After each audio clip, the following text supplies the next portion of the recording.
अस्सलाम वालेकुम जी। आज की जो वीडियो है वो स्पेशल नेशनल एमडी कैट के स्टूडेंट्स के लिए है कि एक स्टूडेंट्स हैं जिनका फीडबैक है वो हम आपके साथ शेयर करेंगे। और इस वीडियो के अंदर आपको बताया जाएगा जो फर्स्ट पेपर हुआ है 1 सितंबर 2021 को सेकंड टाइम वाला, वो आपके सामने हम उसका फीडबैक रखेंगे कि आप किन चीज़ों को मद्देनज़र रखें। आप बहुत अच्छा पेपर दे सकते हैं। हम चलते हैं अपने स्टूडेंट की जानब और उससे पूछना चाहेंगे कि आपका फ़र्स्ट पेपर जो है वो कैसा हुआ, किस तरह के जो है मसाइल आपको सामना करना पड़ा। पूरी डिटेल वो आपके साथ शेयर करेंगे और वीडियो को शुरू से आखिर तक देखिएगा ताकि आपको जो है कंप्लीट बात समझ आ सके और आप अच्छी तरह से पेपर अटेम्प्ट कर सकें। तो जी आप बताइएगा। अस्सलाम वालेकुम। मैं नेशनल एमडी कैट का स्टूडेंट मुज़फ़्फ़राबाद से हूँ। तो मैं आपके साथ अपने पेपर का जो कि 1 सितंबर को हुआ है उसका फ़ीडबैक शेयर करना चाहता हूँ। पेपर के नेगेटिव और पॉजिटिव दोनों फ़ीडबैक आपके साथ मैं शेयर करूँगा इस वीडियो में। सबसे पहले जो होता है, आप घर से पेपर के लिए निकलते हैं ना, तो जो हमारा सेंटर है मुज़फ़्फ़राबाद में वो सिटी से बहुत दूर रखा हुआ है इन्होंने। तो उसके लिए हमें पहले टाइम का लिहाज रखना पड़ता है और घर से उतना टाइम दे के निकलना पड़ता है कि हम सेंटर पे पहुंच जाएं। इसके लिए बेहतर है कि हम पेपर से 2-3 दिन पहले सेंटर को विज़िट कर आएँ, लोकेशन का पता चल जाए, कितना टाइम देना है हमने घर से सेंटर तक, और उस टाइम के हिसाब से हम मैनेज कर लें ताकि हम 30 मिनट पहले पहुंच जाएं। और 30 मिनट अगर पहले पहुंच जाते हैं तो फिर ठीक है, लेकिन अगर टेस्ट शुरू होने के 30 मिनट बाद पहुंचते हैं हमें वो रिटर्न कर देते हैं। इसके बाद जो बात आती है डॉक्यूमेंट्स की ना, तो डॉक्यूमेंट्स में आपका आईडी कार्ड होना ज़रूरी है और उसके साथ में आपके पास मैट्रिक या एफएससी की सनद वगैरह हो तो वो सही है। अगर आपके पास आईडी कार्ड है और साथ में एमडी कैट की जो रोल नंबर स्लिप उन्होंने आपको ईमेल की है वो आपके पास मौजूद है तो फिर आपको मैट्रिक्स और एफएससी के डॉक्यूमेंट्स की ज़रूरत नहीं पड़ेगी। अगर आपके पास आईडी कार्ड नहीं बना हुआ तो आप जुवेनाइल कार्ड्स 18 साल से कम है, जुवेनाइल कार्ड या फिर स्मार्ट कार्ड वगैरह के थ्रू टेस्ट दे सकते हैं। फॉर्म बे भी किसी हद तक एक्सेप्टेबल है। उसके लिए आपके वालिद का आईडी कार्ड ओरिजिनल होना आपके पास मौजूद चाहिए, नहीं तो फिर अगर वालिद का ओरिजिनल आईडी कार्ड मौजूद नहीं है तो फिर आपके पास आपकी मैट्रिक की सनद होनी चाहिए या फिर आपकी एफएससी की मार्कशीट आपके पास होनी चाहिए। मार्कशीट से इतना तो नहीं पता चलता एफएससी की, क्योंकि उस पर तस्वीर नहीं होती। जो आपकी मैट्रिक की सनद है वो आपके पास होगी। तो आईडी कार्ड का मेन मकसद है आपकी तस्वीर चेक करना चाहते हैं ना पीएमसी के सेंटर पे कि आप वही बंदे हो जो टेस्ट देने आ रहे हो क्या, या फिर कोई और आपकी जगह पे टेस्ट दे रहा है। तो मेरी सेंटर की इंतज़ामिया से बात हुई थी, मैंने बात की थी और साथ में कुछ स्टूडेंट्स से भी बात की थी जो मेरे साथ टेस्ट दे रहे थे ना। तो वो कुछ तो ऐसे थे जिनके पास डॉक्यूमेंट्स नहीं मौजूद थे, आईडी कार्ड नहीं बना हुआ था, अभी 18 साल से कम थी उम्र, और वो सिर्फ फॉर्म बे लेके आ गए थे अपने वालिद का ओरिजिनल आईडी कार्ड या फिर उन्होंने जुवेनाइल कार्ड जो पहले उन्होंने पीएमसी ने कहा था कि हम इस मरतबा फॉर्म बे पे एक्सेप्ट नहीं करेंगे आपको, क्योंकि फॉर्म बे पे तस्वीर नहीं होती, आप रिकगनाइज़ नहीं हो सकते। तो इस वजह से उन्होंने बहुत से बच्चों को वापस भी किया है। दूसरा, जो सेंटर का माहौल है बहुत ही लग्जरियस है, बहुत ही आसान और बहुत पुरसकून माहौल है ना। वहाँ पे हर किस्म की सहूलत मौजूद है। आपको घर से रफ वर्क के लिए पेजेस वगैरह ले जाने की कोई ज़रूरत नहीं और ले जाने भी नहीं, ये पीएमसी ने पहले हिदायत दी है। वो रफ वर्क के लिए पेजेस आपको पीएमसी खुद देती है। उसके बाद आते हैं हम अपने सब्जेक्ट की तरफ ना, अपने पेपर की तरफ। पेपर स्टार्ट होने के बाद कंप्यूटराइज पेपर है। अब हमें क्या क्या डिफ़िकल्टीज़ उसमें फेस करनी पड़ती हैं।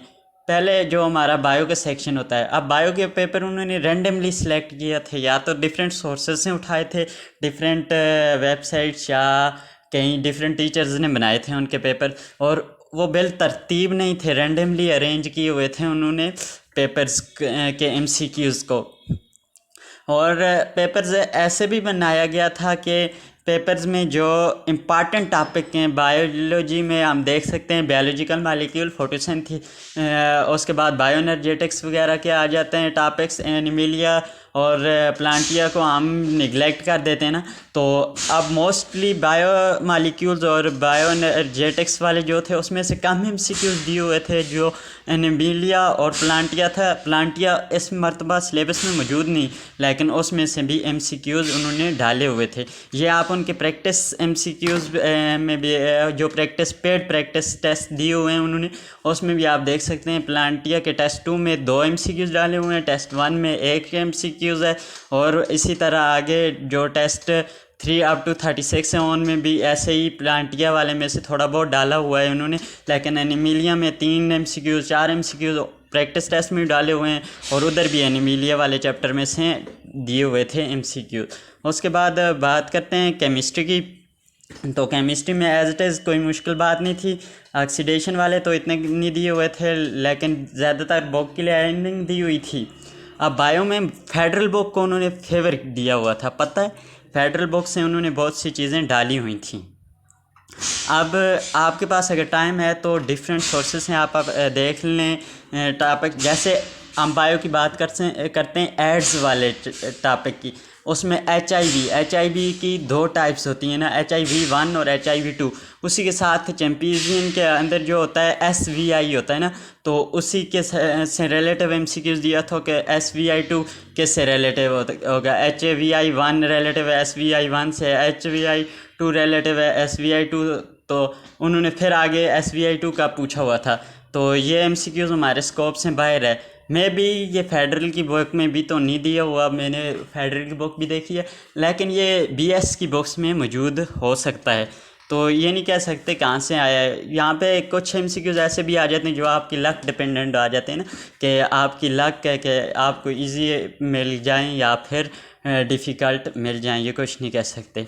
उसके बाद केमिस्ट्री का एज इट इज़ पेपर इतना मुश्किल नहीं था, और बुक्स लाइन में से बहुत सी चीज़ें बुक्स में से दी हुई थी, और इतना कंसेप्चुअल और भी नहीं था, थोड़े बहुत कंसेप्चुअल थे। उसके बाद फ़िज़िक्स की बात करते हैं। फ़िज़िक्स में एज इट इज़ उन्होंने इंपॉर्टेंट टॉपिक्स वाले नहीं डाले, जैसे कि प्रोजेक्टाइल एक इंपॉर्टेंट टॉपिक है, उसको हम देख के पीछे प्रोजेक्टाइल फोर्स एंड मोशन वाले चैप्टर को पीछे जो water force of water on walls और रॉकेट वगैरह की ये निगलेक्ट कर देते हैं ना इन टॉपिक्स को, और प्रोजेक्टाइल को बहुत फोर्स देकर और बहुत फोकस करके पढ़ते हैं, जबकि पीछे जो टॉपिक्स हैं उनमें से उन्होंने MCQs डाले हुए थे। अब चलते हैं लॉजिकल रीजनिंग की तरफ। पहले लॉजिकल रीजनिंग की तरफ जाएंगे, फिर वापस मैं इंग्लिश का आपको बताऊंगा। लॉजिकल रीजनिंग में अब उन्होंने काज एंड इफेक्ट में से ज़्यादा दिया हुआ था, और जो एक्शन और लॉजिकल रीजनिंग में कॉज एंड इफेक्ट वाले मोस्टली आए हुए थे, और उसके अलावा बाकी रेशो वाले सिंपल से थे, बाकी इतनी कैलकुलेशन और माइंड को घुमा देने वाला नहीं था ना। तो कंसेप्चुअल अलबत्ता थे, हम कह सकते हैं, क्योंकि PMC ने चेक यही करना है कि बच्चे के पास कितना कंसेप्ट है और कितना टाइम मैनेजमेंट कर सकता है, और साथ में रटा भी चेक करती है। हाँ, मोस्टली क्योंकि मेडिकल कॉलेज में जाना पड़ता है, आगे टफ होता है बहुत स्टडीज़, और एनाटमी उनका एनालिसिस करके, और फिर एनाटमी जो सबसे बोरिंग चैप्टर लगता है ना हमें स्केलेटन में, स्पोर्ट्स एंड मूवमेंट में, और आगे एनाटमी की एक किताब होती है पूरी फर्स्ट ईयर में, वो भी फर्स्ट ईयर में। तो आप हिसाब लगा सकते हैं PMC क्या क्या चेक करने चाहती है बच्चे का।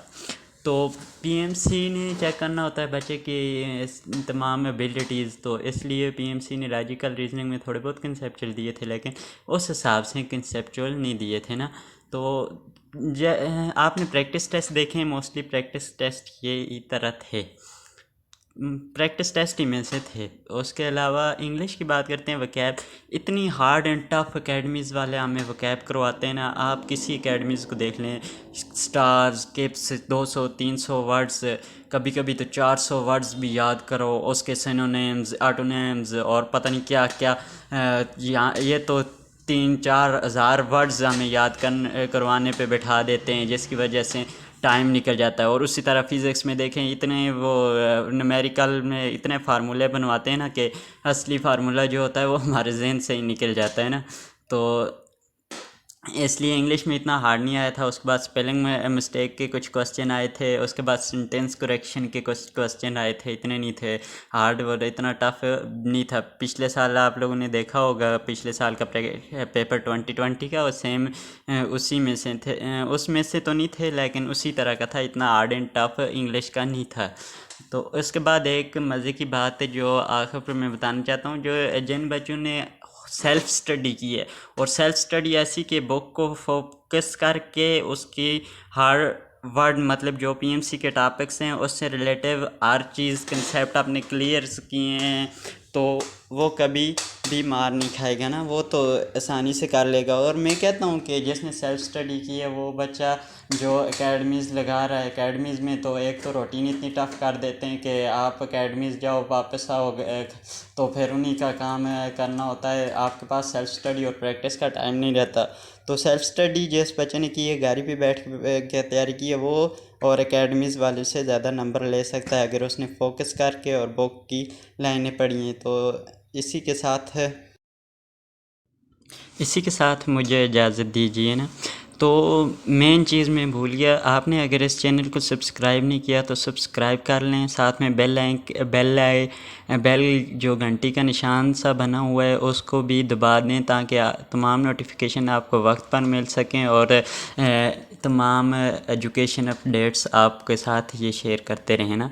तो अब मेन पॉइंट ये, आपने टेंशन नहीं लेनी और टेंशन फ्री, और आपने दिमाग को हल्का रख के ना वहाँ पे बैठना है टेस्ट में, दिमाग में बाकी ख्यालात निकाल के और सिर्फ टेस्ट ही के बारे में सोचना है। ये नहीं सोचना रिज़ल्ट के बारे में, रिज़ल्ट आपके हाथ में नहीं होता, रिज़ल्ट देने वाला रब की ज़ात है ना। तो आपने सिर्फ ये सोचना है कि टेस्ट कैसे करना है बस। तो MCQs आएंगे, आपने सिर्फ MCQs को फोकस करना है, एक वही MCQs जिसको आप कर रहे हैं, ये ना कि आप नेक्स्ट वाले MCQs देख के फिर पहले वाले MCQs करें, वो नहीं करना। आपने जिस MCQs को कर रहे हैं उसी को फोकस करें, वो नहीं आ रहा तो आप स्किप करके आगे चले जाएं, एंड पे आप दोबारा कर लेना, स्किप वाले ऑप्शन में आ जाएगा तो आप वहाँ से वो अटेम्प्ट कर लेना ना। तो टाइम मैनेज करना है आपने। तो इसके अलावा फिर जो मेन बात है रिज़ल्ट की, वो रिज़ल्ट किस टाइम आता है, तो रिज़ल्ट के हमने इन्होंने रिज़ल्ट की जो डिटेल्स वगैरह है वो हम नेक्स्ट वीडियो में आपके साथ शेयर करेंगे। तो हमारे साथ रहिए और रिज़ल्ट के बारे में और बाकी जो अपडेट्स हैं, कल 3 सितंबर का जो पेपर्स होगा, बाकी जो बच्चों के फीडबैक्स आएंगे वो आपके साथ ये शेयर करेंगे ना, साथ में रिज़ल्ट की अपडेट्स भी शेयर कर देंगे। इसी के साथ मुझे इजाज़त दीजिए। मेरी अल्लाह ताला से दुआ है कि आप तमाम को अल्लाह ताला अच्छे नंबरात से कामयाबी अता फरमाए।